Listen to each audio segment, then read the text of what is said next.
Mamen, kamusta po kayo? O dahil nga puro putok-batok ang tinira natin noong 24, 25, isama mo na rin yung 26, mamen. O bawi-bawi naman tayo, mahirap na, baka iba ang pumutok talaga.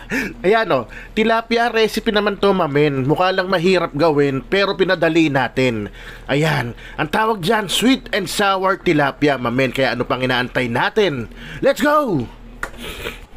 Mamen, yan, dyan ka lang, panoorin mo to, mamen. Pinadali natin, pero mas pinasarap, mamen. Ayan, 2 tilapia, yan, mamen. Hinati ko sa 3, bali naging 6. Sinisong ko ng asin at paminta. Goods na yan, mamen, haluin nyo lang. At nilagyan ko ng harina, hindi na kailangan ng cornstarch. Kasi di naman kailangan palutungin yan, mamen. Kasi sasarsahan nga natin. Tapos irekta na natin yan, mamen. Diretso prito na. Ayan, prito natin lahat. Tapos, habang piniprito natin yan, syempre, maghiwa na tayo ng mga aromatiko, mamen, at mga ingredients natin gagamitin. Sibuyas na puti ang ginamit ko, mamen. Pero walang problema, kung pula, igora mo na. Ayan. Tapos sunod na iwain natin yung isa pang napaka-importante sa dish na to, ginger o luya, mamen. Ayan. Nipisan nyo lang kasi saglit lang natin lulutuin yan para lumabas kagad ng aroma. O itong carrots, ayan, binalatan ko lang tapos iniwa ko ng Papa Star. Ayan para naman may disenyo lang, mamen, kahit onte. Tapos sunod na iwain natin, bell pepper na pula, mamen. Mura bell pepper ngayon. Parang yung 30 mo, 3 malalaki sa SM9, mamen. Kaya naman, 2 bell pepper ang nilagay ko na magkaiba kulay. Para naman talaga kulay pa lang, talagang gaganahan ka na, mamen. Ayan, sakto, binabaliktad ko na yung ating tilapia. Siguro inabot lang ng 4 to 5 minutes each side.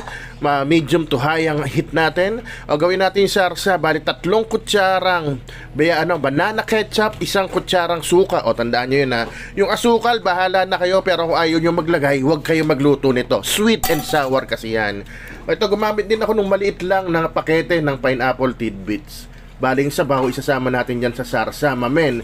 At nilagyan ko ng 1 cup ng tubig. Kayo na bahala rin sa dami ng sarsa nyo. White pepper, pag wala, black pepper din.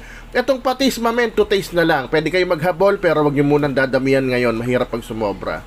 Onting toyo, pampakulay at nor seasoning para naman may lasang malinamnam, mamen. Ayan, tinikman ko na. Nung okay na sa akin sa panlasa ko, mamen, nilagyan ko na ng pampalapot. 1 kutsarita lang muna na cornstarch ang nilagay ko. Ika ko nga, mahirap ang sumobra dito. Sa bagay, pag sumobra, mamen, habol lang kayo sa lahat. Lagyan yung tubig, pampaalat, pampatamis, para naman mangibabaw pa rin yung sweet and sour. Ayan, luto na yung tilapia, kaya simulan na natin mag-gisa ang pinakamadaling parte, mamen.